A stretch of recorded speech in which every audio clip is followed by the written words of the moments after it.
기쁨으로 여호와를 섬기며 노래하면서 그의 앞에 나아갈지어다. 아멘.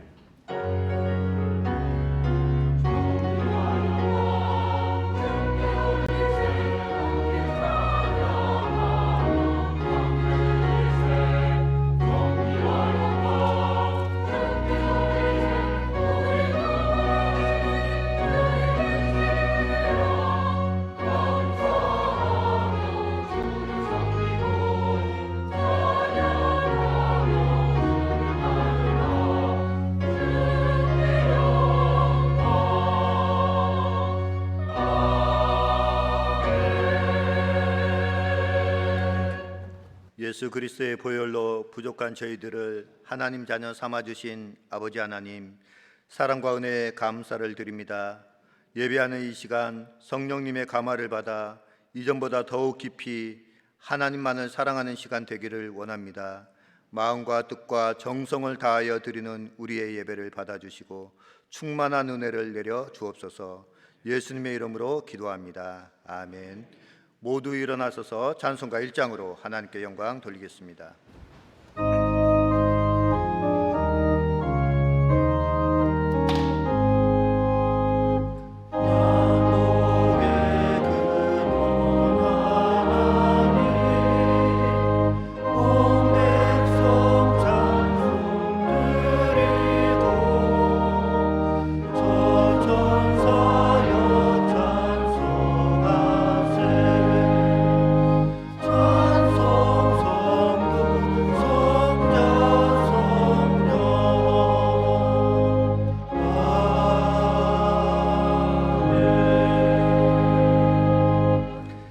같이 성시교독 하시겠습니다.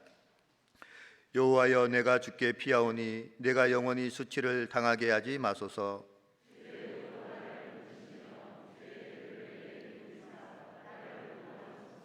주는 내가 항상 피하여 숨을 바위가 되소서. 주께서 나를 구원하라 명령하셨으니 나의 하나님이여, 나를 불의한 자와 흉악한 자의 장중에서 피하게 하소서.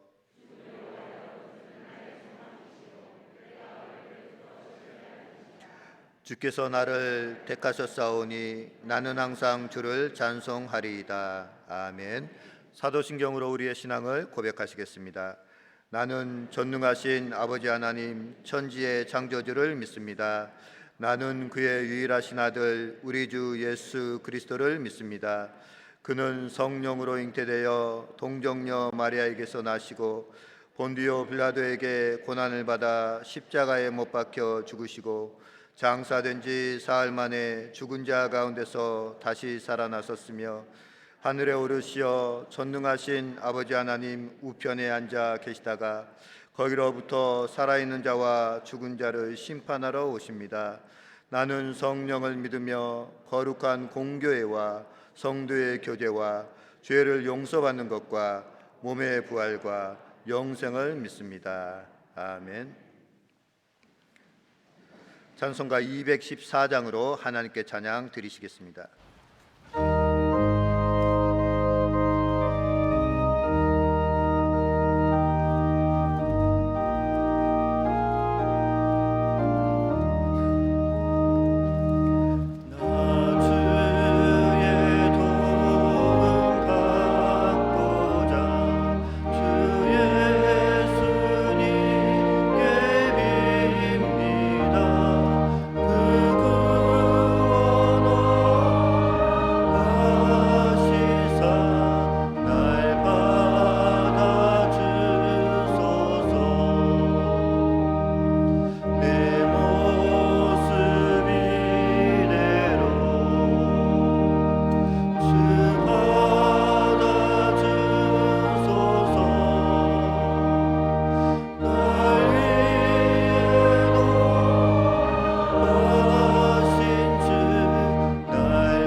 은혜가 풍성하시고 인생의 모든 것을 능히 이루실 권세를 가지신 능력의 하나님, 저희가 그 능력의 은혜를 입어 지금까지 살아왔음을 고백하며 감사를 드립니다.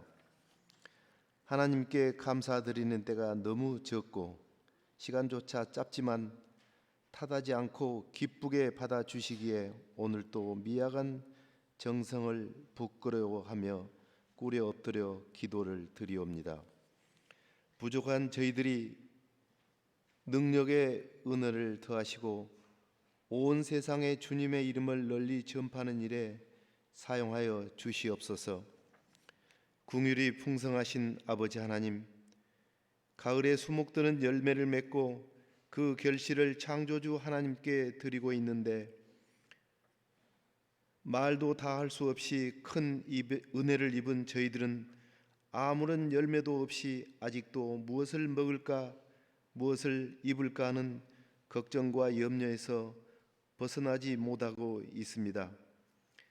주님 앞에 무익한 저희들을 용서하여 주옵시고 남은 시간을 아끼고 최선을 다하여 준비하는 저희들 되게 하여 주시옵소서. 은혜와 사랑이 풍성하신 아버지 하나님, 이 추수의 계절에 주님 앞에 거룩한 주일로 지키게 하시니 진실로 감사를 드립니다. 그동안 주님에 대한 믿음의 열기가 식어 게으르고 나태했던 심령들이 눈물로써 회개하는 은혜의 시간이 되게 하시고 주님을 원망하고 비방하던 심령들도 따뜻한 주님의 사랑을 다시 한번 체험하고 새롭게 변화되는 시간이 되게 하여 주시옵소서. 거룩한 주일에 주님께 더욱 큰 영광을 돌리는 저희들이 되기 위하여 그동안 영혼 구원에 몸과 마음과 시간을 들여 힘써 왔습니다. 그러나 천하보다 귀한 영혼을 주님께 인도하기 위하여 좀 더 최선을 다했으면 하는 많은 아쉬움이 남습니다.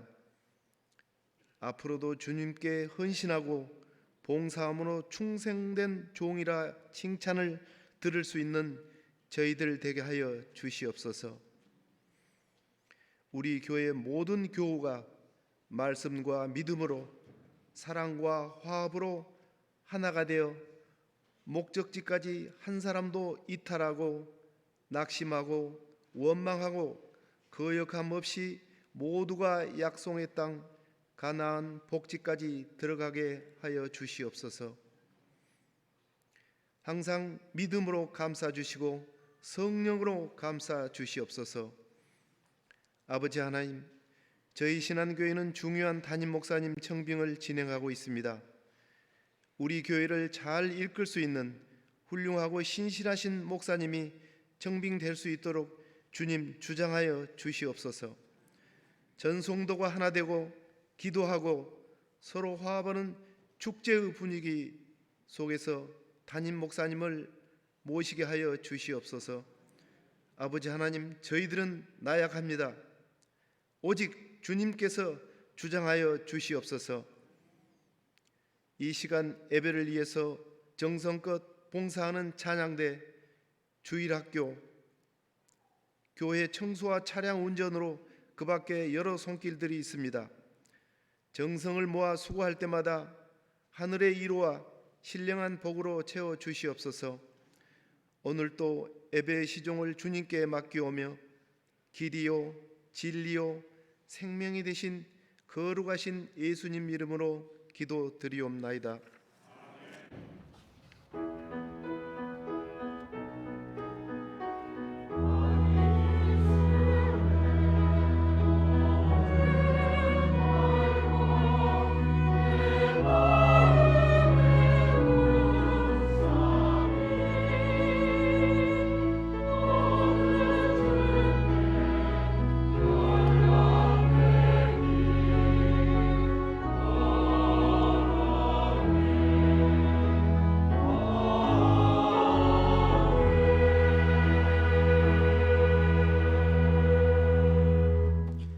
오늘 우리에게 주시는 하나님의 말씀은 사무엘상 2장 27절로 35절의 말씀입니다. 사무엘상 2장 27절로 35절의 말씀입니다. 이 말씀은 구약 412쪽에 있습니다.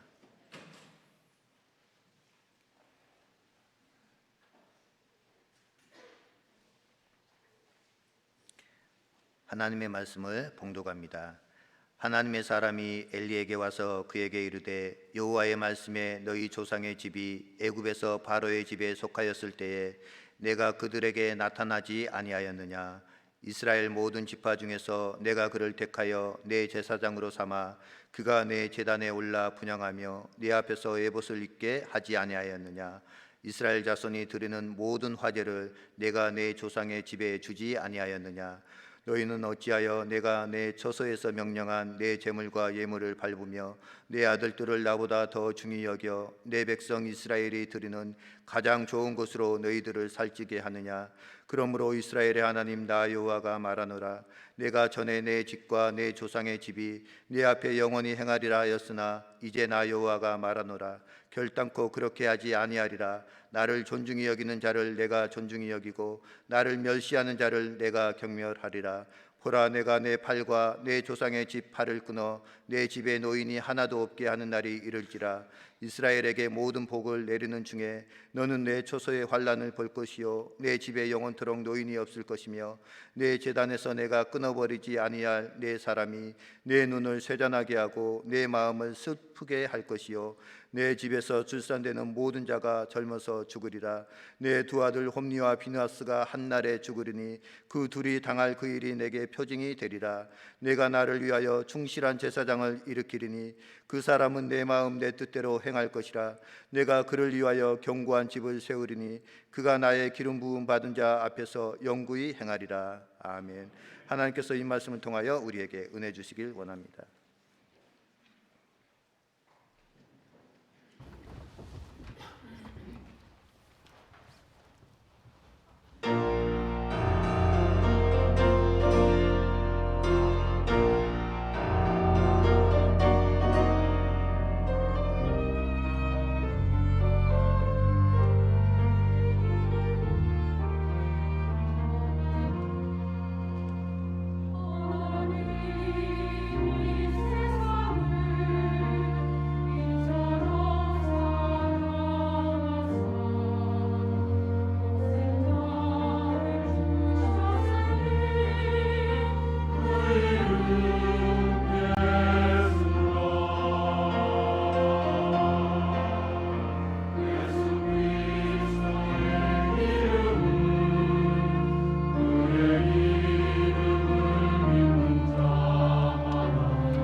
항상 강단에 설 때마다 두렵고 떨리는 마음으로 서는 것 같습니다. 이 시간 두 손을 가슴에 얹고 저를 따라서 이렇게 신앙 고백해 보겠습니다. 두 손을 가슴에 얹고요. 나는 하나님께서 세우신 신실한 그리스도의 일꾼입니다. 아멘이십니까? 네. 오늘 자치기관 각 총회가 있는 걸로 알고 있습니다. 정말로 하나님께서 세우신 신실한 그리스도의 일꾼들이 많이 선출되기를 바라겠습니다. 신약성경 고린도전서 4장 1절로 2절 말씀에 사도 바울은 다음과 같이 고백하고 있습니다. 사람이 마땅히 우리를 그리스도의 일꾼이요 비밀을 맡은 자로 여길지어다. 그리고 맡은 자들에게 구할 것은 충성이니라. 오늘 말씀의 제목이 하나님을 위해 세운 신실한 일꾼입니다. 웨스트민스터 소요리 문답 제1문이 다음과 같습니다. 사람의 제일 되는 목적이 무엇이뇨라고 물어봤을 때 그 대답은 하나님을 영화롭게 하며 영원토록 그분을 즐겁게 하는 것, 그게 사람의 제일 되는 목적입니다. 이와 관련해서 구약성경 이사야 43장 21절에서는 하나님께서 우리 인간을 지으신 목적에 대해서 다음과 같이 말씀하고 있습니다. 이 백성은 내가 나를 위하여 지었나니 나의 찬송을 부르게 하려 함이라. 하나님께서 우리를 목사와 장로와 권사와 집사로 세우신 것은 하나님을 영원토록 영화롭게 하며 그분을 즐겁게 하도록 하기 위해서 우리를 세우셨다라는 것입니다.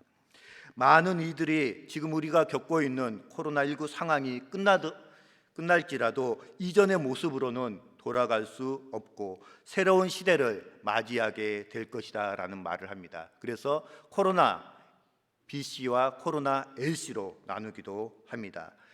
독일의 히틀러의 야욕으로 인해서 평화롭던 세계가 전쟁의 공포에 휩싸이게 되었고 일본의 히로시마에 떨어진 원자폭탄이 2차 세계대전을 종식시키고 새로운 시대를 열어가는 계기가 되었습니다. 코로나19 바이러스 역시 현재 우리의 삶을 이전과는 완전히 다른 새로운 환경으로 몰아가고 있습니다. 그리고 현재로서는 이 코로나19 시대가 이전보다 더 나은 시대가 될지 아니면 더 힘들고 어려운 시대가 될지 정확히 알 수가 없습니다. 그러나 한 가지 분명한 사실은 코로나19를 대하는 현재 우리의 자세와 태도는 틀림없이 이후에 다가올 코로나 이후의 새로운 시대에 대해서 긍정적으로 또는 부정적으로 영향을 미칠 것이다 라는 사실만은 분명합니다. 다시 말씀드리자면 현재 우리가 처해 있는 이 상황을 얼마나 정확하고 바르게 이해하여서 그에 합당한 대처를 취하느냐 취하지 못하느냐에 따라서 우리의 삶의 질과 환경이 완전히 달라지게 된다라는 사실입니다. 특별히 이 땅의 백성이자 동시에 천국 백성이라는 이중적인 신분을 살아가고 있는 우리 그리스도인들은 세상 사람들의 기준과는 다른 기준으로 현재 이 코로나19 상황을 바라보고 대응할 수 있어야 합니다. 그 이유는 우리의 행동은 다음 세대뿐만 아니라 죽음 이후에 우리가 들어갈 영원한 세계에도 영향을 미치기 때문입니다. 그래서 성도의 행동 기준은 언제나 하나님의 뜻에 맞춰져 있어야 합니다. 하나님께서는 지금 우리 가운데 새 일을 행하고 계십니다. 그리고 우리가 잘 아는 것처럼 새 시대에는 새로운 일꾼들을 요청하고 있습니다. 우리 신앙교회도 2021년도를 이끌어갈 귀한 새 일꾼들을 선출하는 항존직 선거를 앞두고 있습니다. 예수님께서도 마태복음 2장 22절 말씀에서 다음과 같이 말씀하셨습니다. 새 포도주는 새 부대에 넣어야 한다라고 말씀하시면서 새 포도주를 낡은 가죽 부대에 넣게 되면 새 포도주도 버리게 되고 낡은 가죽 부대도 터지게 되어서 버리게 된다라고 말씀하셨습니다. 오늘 본문 말씀을 전하기 전에 하나님께서 세우시고 하나님께서 쓰시길 원하시는 사람 7가지의 조건과 특징에 대해서 먼저 말씀을 드릴까 합니다. 화면을 보시고 같이 읽어주시면 좋겠습니다. 첫 번째, 하나님이 쓰시는 사람의 첫 번째 특징입니다. 같이 한번 읽도록 하겠습니다. 시작. 하나님은 자신의 연약함을 깨닫는 사람들을 사용하십니다. 사도 바울은 내가 약할 그때가 강함이라라고 했습니다. 하나님 앞에서 우리의 교만과 우리의 자랑을 내세우는 것이 아니라 하나님 앞에서 내가 겸손한 사람입니다라고 내세우는 사람을 하나님 그 겸손한 사람을 들어서 사용하신다라는 것입니다. 두 번째입니다. 같이 한번 읽도록 하겠습니다. 시작. 하나님은 충성스러운 사람들을 들어 사용하십니다. 그렇습니다. 바로 오늘 본문의 주인공인 사무엘과 이스라엘의 위대한 성군이라고 할 수 있는 다윗 왕이 하나님 앞에서 충성스러운 사람들이었기 때문에 하나님께서 그 충성스러운 사람들을 들어서 역사를 이루어 가신 것을 보게 됩니다. 세 번째입니다. 같이 읽겠습니다. 하나님은 하나님의 말씀을 연구하고 그 말씀대로 사는 사람을 사용하십니다. 우리가 말씀만 읽고 그 말씀대로 지키지 않는 삶을 산다면 그것은 무용지물이다라는 것이죠. 하나님께서는 하나님의 말씀대로 사는 사람을 쓰시길 원하십니다. 네 번째입니다. 하나님은 하나님의 타이밍을 인내로서 기다릴 줄 아는 사람을 사용하십니다. 하나님께서는 하나님의 때에 하나님께서 쓰시겠다라는 사람을 사용하십니다. 그래서 아브라함이나 요셉이나 모세나 사도 바울은 하나님께서 자신을 쓸 때까지 참고 믿음으로 기다렸기 때문에 하나님께 쓰임받은 줄 믿습니다. 다섯 번째입니다. 같이 읽도록 하겠습니다. 시작. 하나님은 잃어버린 영혼들에 대해 염려하는 사람을 사용하십니다. 하나님은 영혼 구원에 관심을 가지고 계시기 때문에 아직도 예수 그리스도를 알지 못하고 살아가고 있는 많은 세상 영혼들에게 관심을 갖는 그러한 사람을 사용하신다라는 것이죠. 그래서 사도 바울과 모세는 내가 그리스도에게서 끊어질지라도 내 백성 이스라엘이 구원받기를 원한다라고 고백하였습니다. 여섯 번째입니다. 하나님은 자신을 거룩하게 구별할 줄 아는 사람을 사용하십니다. 사랑하는 신안의 성도님들은 이 자리에 예배 드리러 나오시면서 거룩하게 구별된 예배를 드리기 위해서 나오셨습니까? 아니면 단순히 주일이기 때문에 또 형식적인 예배를 드리기 위해서 나오셨습니까? 본문 30절 하반절 말씀에서는 다음과 같이 말씀합니다. 이제 나 여호와가 말하노니 결단코 그렇게 하지 아니하리라. 나를 존중히 여기는 자를 내가 존중히 여기고 나를 멸시하는 자를 내가 경멸하리라. 하나님은 하나님 앞에 나올 때 거룩하게 구별하여서 예배 드리길 원하시는 사람을 사용하신다라는 사실입니다. 마지막 하나님께서 쓰시는 사람 일곱 번째입니다. 같이 한번 읽도록 하겠습니다. 시작. 타인과 함께 일할 줄 아는 사람을 사용하십니다.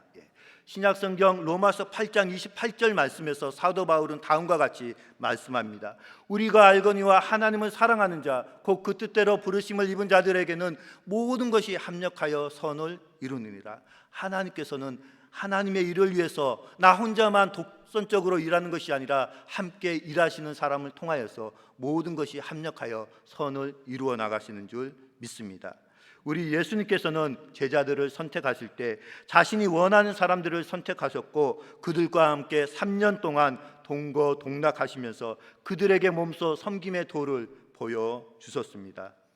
즉 예수 그리스도의 삶이 바로 타인과 함께 동역하며 일하는 삶이었다라는 사실입니다. 이상의 7가지 조건을 가지고 살아가는 사람을 하나님께서는 새 시대에 하나님의 일을 위하여 신실하게 세워나가시는 줄 믿습니다. 이 자리에 앉아 계신 사랑하는 신안의 성도님들은 하나님이 원하시고 세우시길 원하시는 이러한 7가지 특징 가운데 몇 가지나 소유하고 계시다라고 생각이 드십니까?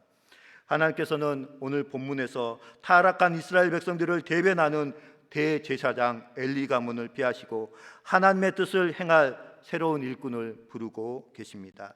오늘 말씀을 통하여서 하나님으로 하여금 한 시대를 끝내고 새로운 시대를 열게 만드는 원인이 무엇이며 또 하나님께서 열어가실 새 시대의 일꾼으로 쓰임받기 위해서 우리가 준비해야 할 것은 무엇인지에 대해서 말씀을 전하고자 합니다. 그 전에 먼저 왜 엘리 제사장의 시대가 마감이 되었는지 엘리 제사장의 제목에 대해서 크게 두 가지로 말씀을 드릴까 합니다. 첫 번째, 엘리 대제사장은 제사의 절차를 무시해 버렸다라는 것이죠. 하나님께 드릴 귀한 제물을 자신이 먼저 먹어버렸다라는 것이죠. 이것은 바로 대제사장으로서의 직무유기입니다. 하나님께서 우리에게 목사와 장로와 권사와 집사로 직분을 주셨는데 그 직분에 맞는 삶을 살지 못하면 하나님께서 그 직분을 가져가 버리신다라는 사실입니다. 두 번째로는 자기 아들을 하나님보다 더 중요시 여겼다라는 것이죠. 이것은 인본주의적인 사고의 발로입니다. 종교적 특권에는 그에 상응하는 책임이 따르기 마련입니다. 그래서 직분이 높으면 높을수록 그에 따르는 책임과 처벌도 강력하다라는 것을 보게 됩니다. 전에 제가 설교 때 다시 옛적 같게 하옵소서라는 설교를 하면서 남유다의 요시야 왕 이야기를 하면서 하나님의 말씀을 전하였습니다. 남유다와 북이스라엘을 통치했던 왕들이 총 39명의 왕들이 있습니다. 특별히 북왕국을 통치한 19명의 왕들은 모두가 동일하게 다음과 같은 평가를 받았습니다. 누구누구는 여호와 보시기에 악을 행하며 느밧의 아들 여로보암의 길로 행하였다. 그리고 남유다를 통치한 20명의 왕들은 그들의 공과에 따라서 다음과 같은 세 가지 기준으로 평가를 받았는데, 첫 번째 기준은 여호와 보시기에 선을 행하였는가, 두 번째는 그의 조상 다윗의 길로 행하였는가, 마지막 세 번째는 이스라엘의 영적 성결의 발목을 잡고 있었던 우상 숭배하는 산당을 제거했는가. 이 세 가지 기준으로 선한 왕이었는지 악한 왕이었는지를 평가하였습니다. 그런데 남유다의 20명의 왕들 가운데 12명은 세 가지 기준 가운데 단 한 가지도 충족시키지 못하였고, 모두 다 악하고 불의한 왕이라는 평가를 받았고, 5명은 여호와 보시기에 비교적 선한 삶을 살려고 노력했지만 다윗과 같지는 않았고 산당도 제거하지 않았다는 어중간한 평가를 받았으며, 한 명은 비록 산당을 제거하지는 못했지만 여호와 보시기에 선을 행하며 다윗의 길로 행하였다라는 비교적 선한 평가를 받았습니다. 그리고 나머지 두 왕이 하나님으로부터 거의 완벽에 관한 평가를 받았는데, 그 두 왕이 바로 기도의 모범자라고 할 수 있는 히스기야 왕과 요시야 왕이었습니다. 이 두 사람은 하나님 보시기에도 선을 행하였고 그의 조상 다윗의 길로 행하였고, 마지막 세 번째는 이스라엘의 영적 성결의 발목을 잡고 있던 우상 숭배한 산당도 완전히 제거했다라는 데서 하나님으로부터 거의 완벽에 가까운 평가를 받게 되었습니다. 히스기야 왕과 요시야 왕은 남북 이스라엘을 통틀어서 가장 선하고 의로운 왕이었다라는 공통점 외에도 한 가지 더 공통점이 있습니다. 그것은 바로 그들이 왕으로 등극할 때 나라 상황이, 영적 상황이 최악의 상황이었다라는 사실이었습니다.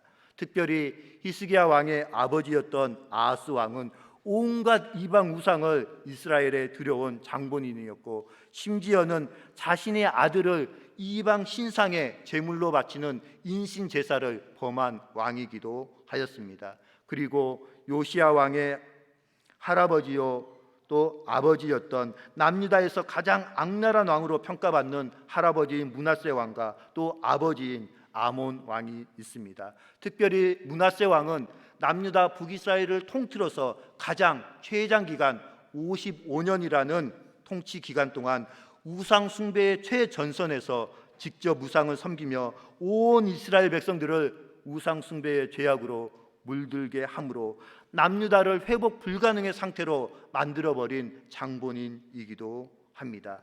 이와 같이 영적으로 너무나 어둡고 절망적인 상황 가운데서 왕위에 오른 두 사람이 바로 히스기야와 요시야 왕입니다. 그럼에도 불구하고 그들은 하나님 보시기에 선하게 행하였고 그의 조상 다윗의 길로 행하였으며 산당까지 제거한 왕들이었습니다. 오늘 본문 역시 엘리 제사장을 이어서 그의 후계자가 될 어린 사무엘의 이야기를 담고 있는데, 사무엘이 이스라엘의 새로운 지도자로 세워질 당시 영적 상황 역시 히스기야와 요시야가 왕이 될 때의 상황과도 너무나도 같은 상황이었다라는 사실입니다. 이러한 상황 가운데서 어린 사무엘은 절망의 시대를 매듭짓고 새로운 희망의 시대를 여는 주인공으로 쓰임받게 되었습니다.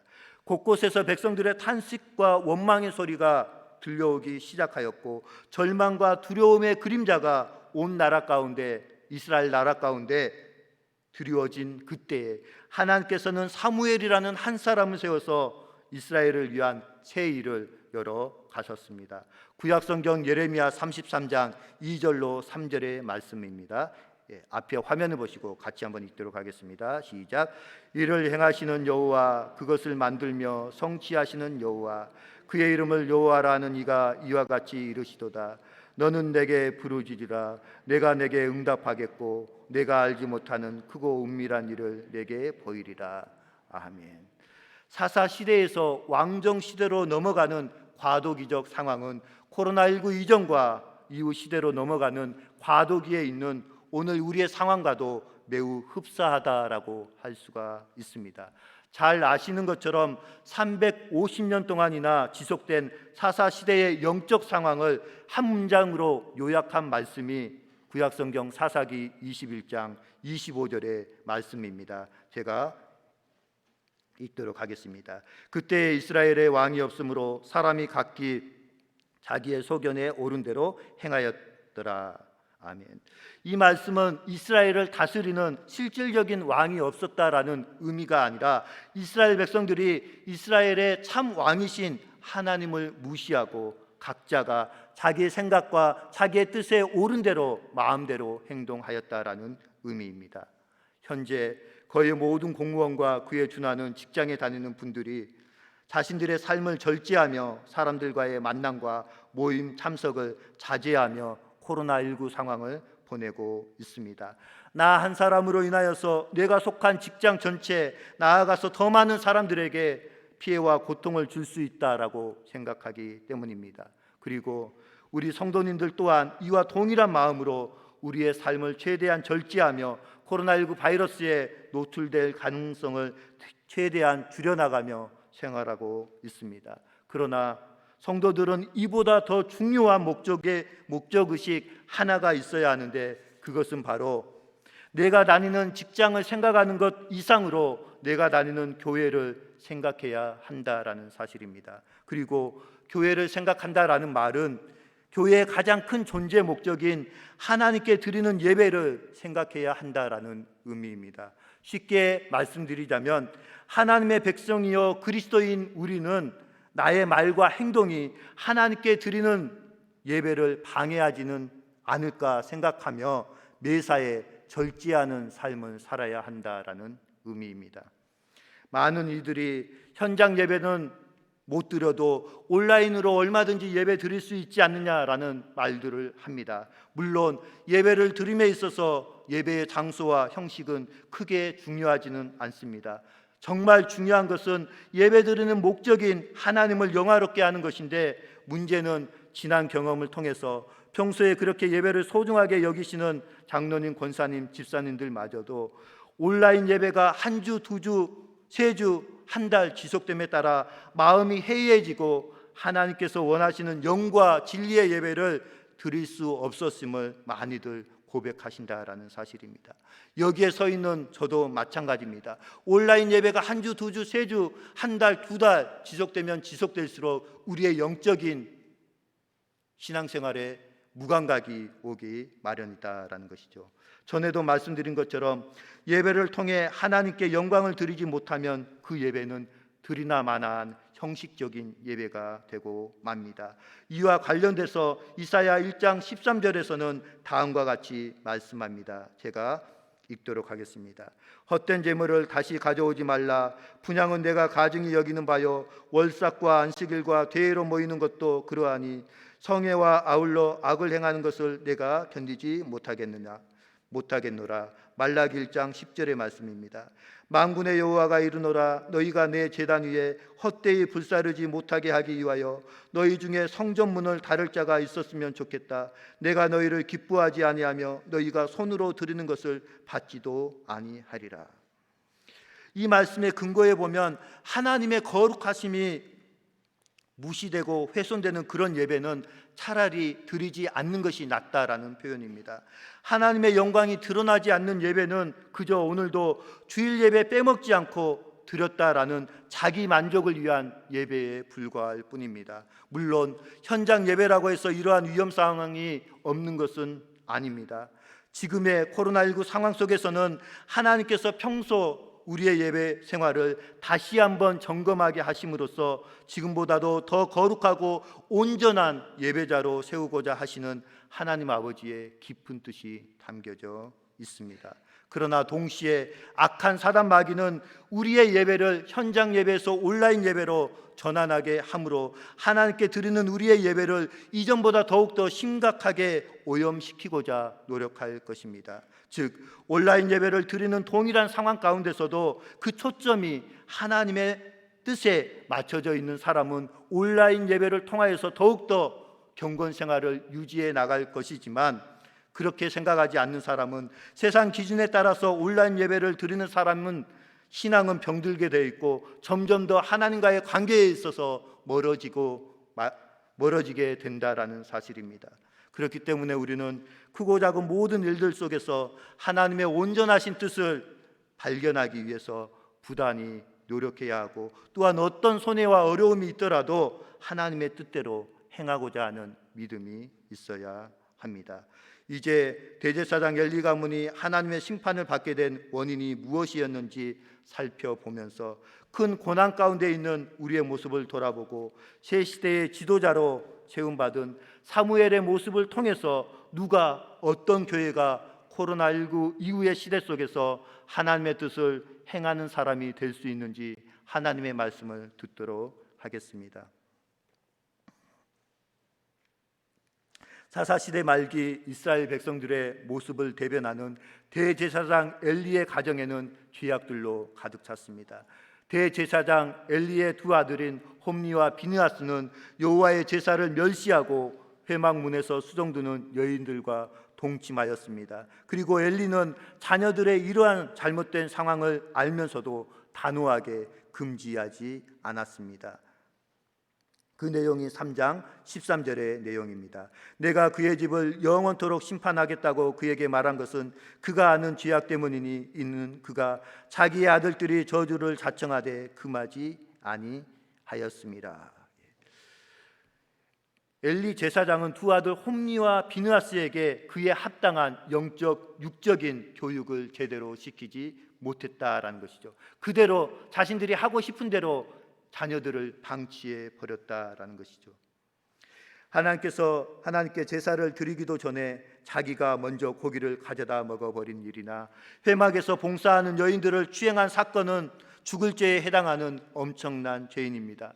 그런데도 불구하고 아버지인 엘리는 자식들이 다시는 그런 행동을 하지 않도록 엄격하게 교훈했었어야 함에도 불구하고 그렇게 하지 아니하였습니다. 그래서 결국 하나님께서는 엘리 제사장의 시대를 마감하셨습니다. 그가 자기의 아들들이 저주를 자청하되 금하지 아니하였습니다. 이것 때문에 엘리 가문에 있던 촛대가 옮겨져 버리게 된 것입니다. 사랑하는 성도 여러분, 자녀들 세상 공부시키는 일에, 돈 많이 벌고 성공하는 일에 대해서는 적극적이었는데 신앙교육에는 소홀하고 그저 자녀의 뜻에만 맡겨둔 채 때가 되면 하나님께서 다 알아서 하시겠지라고 너무나도 무책임하게 우리의 자녀들을 방치하지 않았는지 우리는 우리 자신을 뒤돌아보아야 하겠습니다. 만약 그렇다면 이제부터라도 단호하게 금할 것은 금하고 명할 것은 명해야 합니다. 다음과 같이 자녀들에게 이야기해야 하는 줄 믿습니다.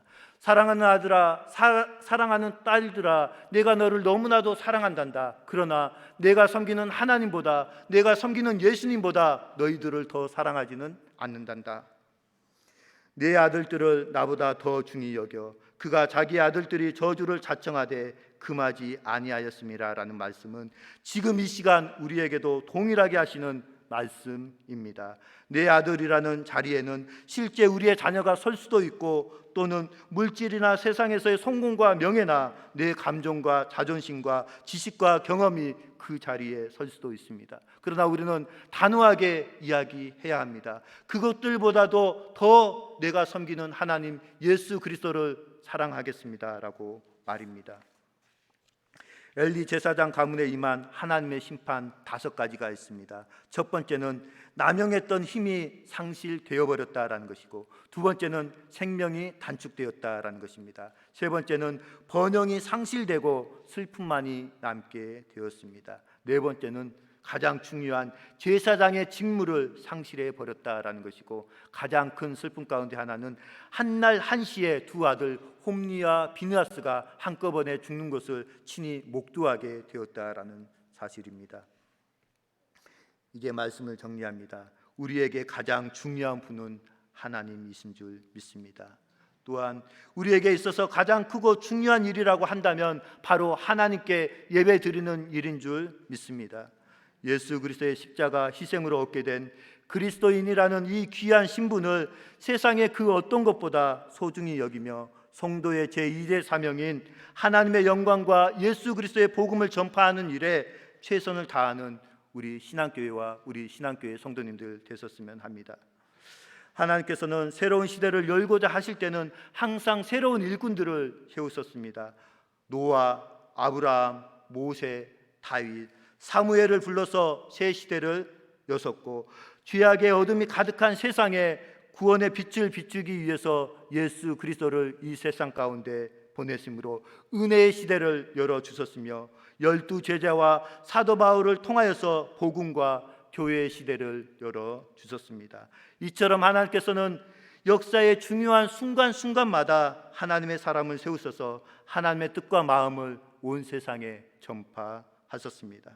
지금 이 시간 하나님은 인간의 탐욕과 죄악으로 물든 교회와 이 민족과 이 세상을 새롭게 하시고자 온 땅을 두루 살피시며 새 일꾼을 찾고 계시는 줄 믿습니다. 역대하 16장 9절의 말씀입니다. 여호와의 눈은 온 땅을 두루 감찰하사 전심으로 자기에게 향하는 자들에게 능력을 베푸시나니, 어둡고 암울한 상황 가운데서도 불구하고 여전히 하나님만 의지하며 주야로 주의 말씀을 묵상함으로 새 시대를 이끌어갈 새 일꾼으로 발탁되어 쓰임받는 저와 신앙교회와 사랑하는 신안의 성도님들 되시길 주의 이름으로 축원드립니다. 기도하시겠습니다. 거룩하시고 자비와 긍휼이 풍성하신 하나님 아버지, 하나님 앞에 두렵고 떨리는 마음으로 나아갑니다. 코로나19의 장기화로 인해 사랑하는 성도님들이 손을 맞잡고 얼굴을 마주하며 인사를 나누던 아름다운 모습이 사라지고, 즐겁고 풍성한 식탁의 교제를 나누던 기쁨도 사라져 버렸습니다. 삶의 모든 영역이 침체되고 어두운 이 시대 속에서 사랑하는 우리 신앙교회 성도님들을 사무엘과 같이 하나님의 뜻을 행하는 믿음의 사람들로 사용하여 주옵소서. 우리가 이 세상을 사는 삶의 이유와 목적을 오직 하나님께만 두고 살아가게 하옵소서.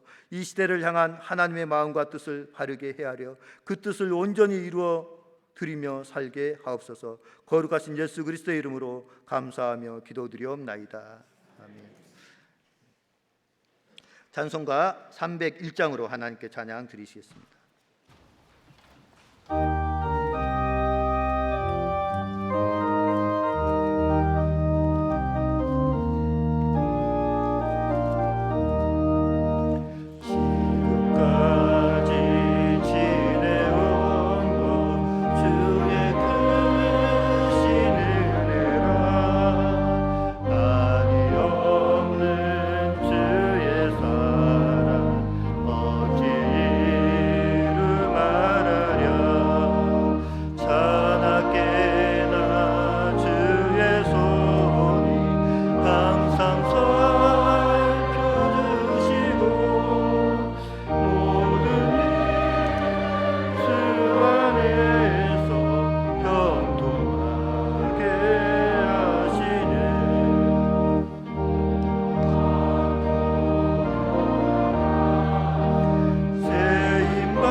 사랑의 하나님 아버지, 하나님의 은혜 가운데 거룩하고 복된 주일날 하나님 앞에 나와 정성껏 예배를 드릴 수 있도록 은혜 베풀어 주심을 감사를 드립니다.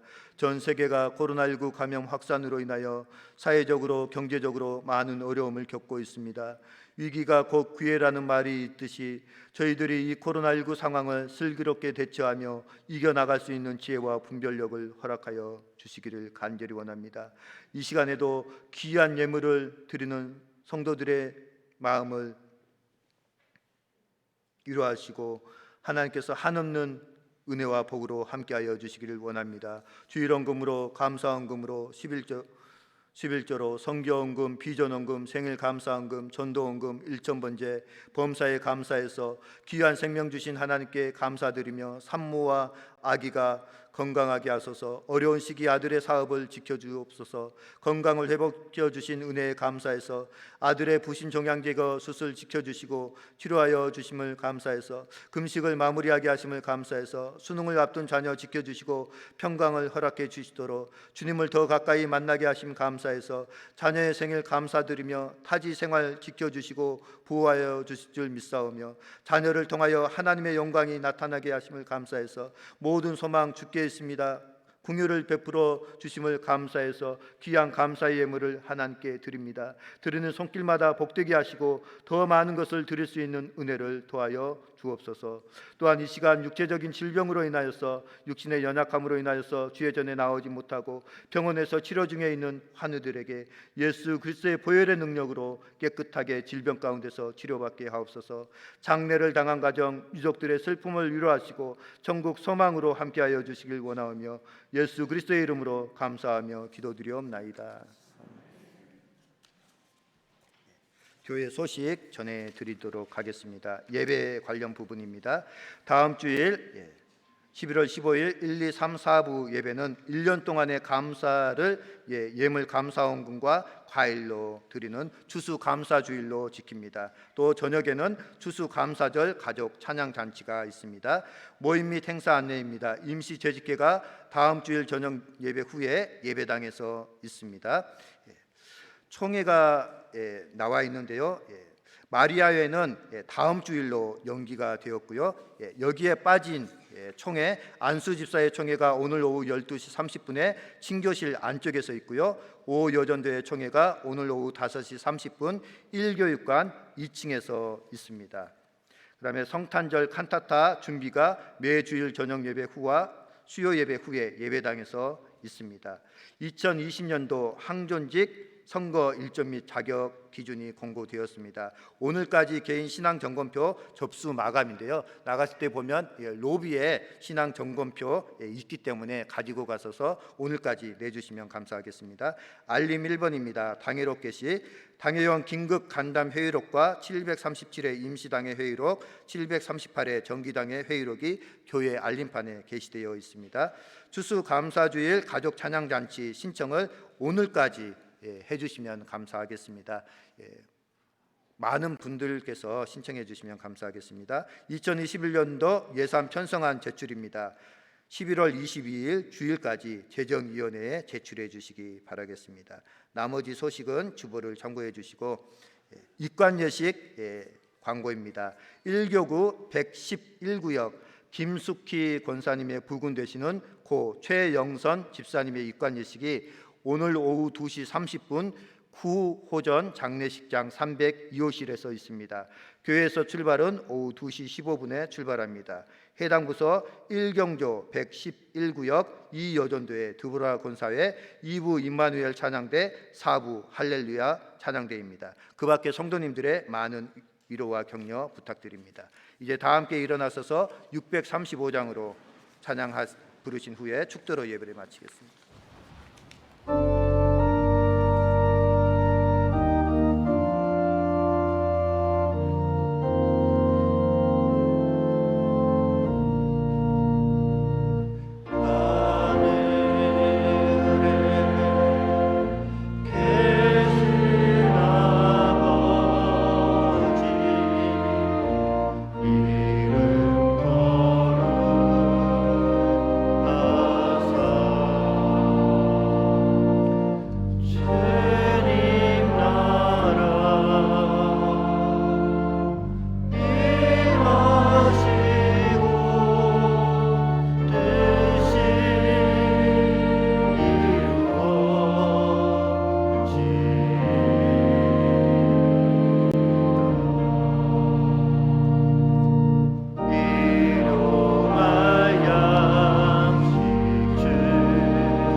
이제는 우리 구주 예수 그리스도의 무한하신 은혜와 아버지 하나님의 그 크신 사랑하심과 성령 하나님의 감동 감화하신 역사가 사랑하는 신앙교회 모든 성도님들 머리 위에 또 이 나라 이 땅 가운데 이제로부터 영원토록 함께하시기를 간절히 축원하옵나이다.